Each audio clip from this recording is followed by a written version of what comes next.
नमस्कार छात्रों, हम 9वीं कक्षा का पद्य पाठ निर्माणों के पावन युग में इस पद्य पाठ की जानकारी लेंगे। निर्माणों के पावन युग में कवि अटल बिहारी वाजपेयी। परिचय। जल 25 दिसंबर 1924 मध्य प्रदेश। परिचय। अटल बिहारी वाजपेयी जी भारत के पूर्व प्रधानमंत्री होने के साथ साथ कवि, पत्रकार व प्रमुख वक्ता भी है। आपकी रचनाएं जीवन की जिजीविषा, राष्ट्र प्रेम एवं ओज से परिपूर्ण है। प्रमुख कृतियाँ: मेरी 51 कविताएं, कविता संग्रह, कुछ लेख, कुछ भाषण, बिंदु बिंदु, विचार, अमर बलिदान ये उनकी गद्य रचनाएं। पद्य संबंधी: कविता रस की अनुभूति कराने वाली, सुंदर अर्थ प्रकट करने वाली, लोकोत्तर आनंद देने वाली रचना कविता होती है। इसमें दृश्य की अनुभूतियों को साकार किया जाता है।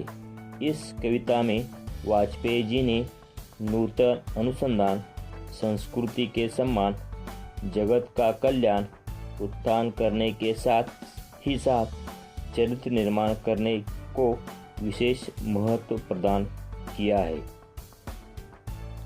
कविता की पद्य पंक्तियाँ: निर्माणों के पावन युग में हम चरित्र निर्माण न भूले, स्वार्थ साधना की आंधी में वसुधा का कल्याण न भूले। माना अगम अगाध सिंधु है, संघर्षों के पार नहीं है, किंतु डूबना मझधारों में साहस को स्वीकार नहीं है। जटिल समस्या सुलझाने को नूतन अनुसंधान न भूले। कवि पद्यांश का भावार्थ: कवि कहते हैं कि आज का युग विज्ञान एवं तकनीकी का युग है। विज्ञान और तकनीकी के इस युग में नई नई चीज़ों की खोज हो रही है, नए नए आविष्कार हो रहे हैं, व्यक्ति का भौतिक विकास हो रहा है। ऐसे में व्यक्ति को अपने चरित्र निर्माण पर भी बल देना चाहिए। उसे अपने व्यक्तिगत स्वार्थ का त्याग कर मानव जाति के कल्याण के लिए आगे बढ़ना चाहिए। माना समुद्र अपार और अथाह है, इसी तरह संघर्षों का भी अंत नहीं है। फिर भी मनुष्य को संघर्षों का सामना करना चाहिए। साहसी व्यक्ति को संघर्ष रूपी लहरों के बीचों बीच डूबना स्वीकार नहीं करना चाहिए, अर्थात अपना संघर्ष बीच में ही नहीं छोड़ना चाहिए। व्यक्ति को हमेशा कठिन समस्या सुलझाने के लिए नई नई खोज करना नहीं भूलना चाहिए। अगली पंक्तियाँ: निर्माणों के पावन युग में हम चरित्र निर्माण न भूले, स्वार्थ साधना की आंधी में वसुधा का कल्याण न भूले। शील विनय आदर्श श्रेष्ठता तार बिना झंकार नहीं है। शिक्षा क्या स्वर साथ सकेगी यदि नैतिक आधार नहीं है।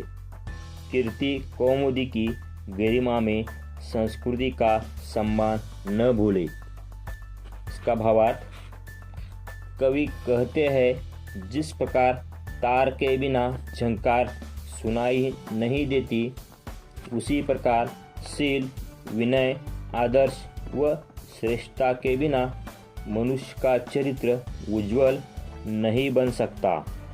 सच्ची शिक्षा वही होती है जिसका आधार नैतिकता हो। मनुष्य को इस बात का ध्यान हमेशा रखना चाहिए कि उसे ख्याति प्रसिद्धि रूपी उज्ज्वल चांदनी के गौरवमय प्रकाश में अपनी संस्कृति का सम्मान करना नहीं भूलना चाहिए। अगली पंक्तियाँ: निर्माणों के पावन युग में हम चरित्र निर्माण न भूले, स्वार्थ साधना की आंधी में वसुधा का कल्याण न भूले। आविष्कारों की कृतियों में यदि मानव का प्यार नहीं है, सृजनहीन विज्ञान व्यर्थ है। प्राणी का उपकार नहीं है, भौतिकता के उत्थानों में जीवन का उत्थान न भूले। निर्माणों के पावन युग में हम चरित्र निर्माण न भूले। स्वार्थ साधना की आंधी में वसुधा का कल्याण न भूले। भावार्थ, कवि कहते हैं, निर्माणों के इस पवित्र युग में मनुष्य नए नए निर्माण कर रहा है, परंतु नए निर्माणों के साथ हमें अपना चरित्र निर्माण करना भी नहीं भूलना चाहिए। इस युग में लोग स्वार्थी हो गए।